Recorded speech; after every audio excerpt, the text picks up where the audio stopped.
अंग नाही अंग नाही नौत परी गेला नगर में परल हाकार है।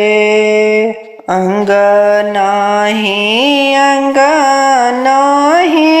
नौत परी गेला नगर में परल हाकार है। जखन राम जी ब्याहन चलला बहिन छेकल दुआरी हे। जखन राम जी ब्याहन चलला बहिन छेकल दुआरी है। हमरा के दान दिया भैया तखन बियाह कर जाबहे। हमरा के दान दिया भैया तखन ब्याह कर जाबहे। जखन राम जी ब्याहन चलला मलिया मौरी लेने ठार है।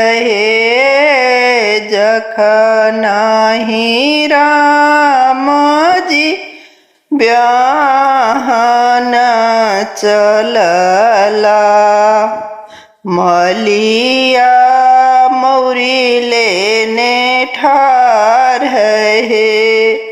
हमरा के दान दिया बाबू तखन ब्याह कर जाबहे। हमरा के दान दिया बाबू तखन ब्याह कर जाबहे। जखन राम जी ब्याहन चलला दर्जी कपड़ा लेने ठार है। जखन राम जी चलला ब्याहन दर्जी सूट लेने ठार है। हमरा के दान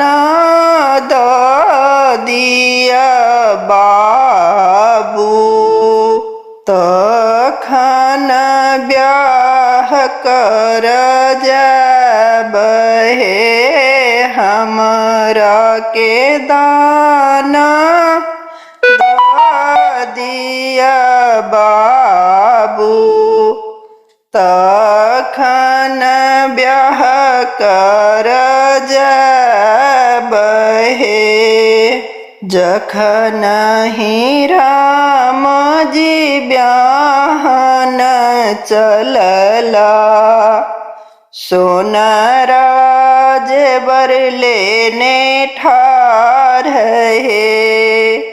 जखन राम जी ब्याहन चलला सोनारा जेवर लेने ठार है।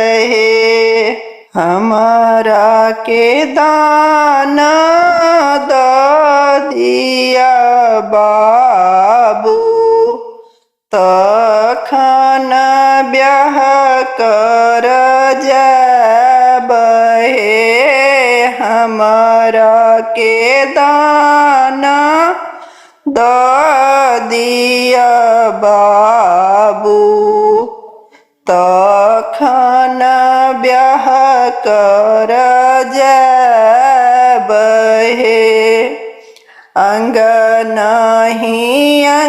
अंगनाही नोत परिए गेल नगर में परल हकार